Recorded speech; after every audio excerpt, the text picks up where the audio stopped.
Hi అండి. ఈరోజు లేచేసరికి చాలా లేట్ అయిపోయింది. నైట్ టాబ్లెట్‌లేస్తుంటే మా వారు తిట్టేసరికి ఇక వేయకుండా అలానే పక్కన పెట్టేసిన. రోజు అదే అలవాటవుద్ది టాబ్లెట్‌లేస్తుంటే. ఇమ్యూనిటీ పవర్ పెంచుకోవాలి గానీ, ఇలా డైలీ టాబ్లెట్‌లేసుకోకు వద్దు అనేసరికి వేయలేదు. ఇక నేను లేచేసరికి 6 దాటిపోయింది. పిల్లలు 7:30కే ఎళ్ళిపోవాలి. నైటు నేను పడుకోవడం 10 అలా పడుకున్నాను కానీ, నేను వంట చేసి కిచెన్‌లో గిన్నెలు గూడా తోమలేకపోయినా. అలానే పెట్టేసిన. రోజు గిన్నెలు తోముకుంటే పొద్దున పని ఈజీగా అవుతది. వాళ్ళ లంచ్ బాక్సులు గూడా తోమలేదు. అలానే ఉన్నాయి సింక్ నిండా. ఇప్పుడు వంట చేసి పిల్లల్ని పంపించిన తర్వాత నాకు ఒక కాలొచ్చింది. ఈవినింగ్ ఒకటి sari draping, simple hair style, makeup. ఇంకా వాళ్ళు శారీ పంపించారు. ఇది ప్లీటింగ్ చేయాలి. ఇప్పుడు టాబ్లెట్‌లేసుకోకుండా నేను వర్క్ ఎలా చేయగలను? కానీ వేసుకోను. ఇంకా మాక్సిమం ట్రై చేస్తాను.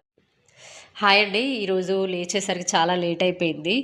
నైట్ టాబ్లెట్‌లేస్తుంటే మా వారు తిట్టేసరికి ఇక వేయకుండా అలానే పక్కన పెట్టేసిన. రోజు అదే అలవాటవుద్ది టాబ్లెట్‌లేస్తుంటే. ఇమ్యూనిటీ పవర్ పెంచుకోవాలి గానీ, ఇలా డైలీ టాబ్లెట్‌లేసుకోకు వద్దు అనేసరికి వేయలేదు.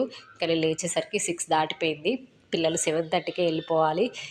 నైటు నేను పడుకోవడం 10 అలా పడుకున్నాను కానీ, నేను వంట చేసి కిచెన్‌లో గిన్నెలు గూడా తోమలేకపోయినా. అలానే పెట్టేసిన. రోజు గిన్నెలు తోముకుంటే పొద్దున పని ఈజీగా అవుతది. వాళ్ళ లంచ్ బాక్సులు గూడా తోమలేదు. అలానే ఉన్నాయి సింక్ నిండా. ఇప్పుడు వంట చేసి పిల్లల్ని పంపించిన తర్వాత నాకు ఒక కాలొచ్చింది.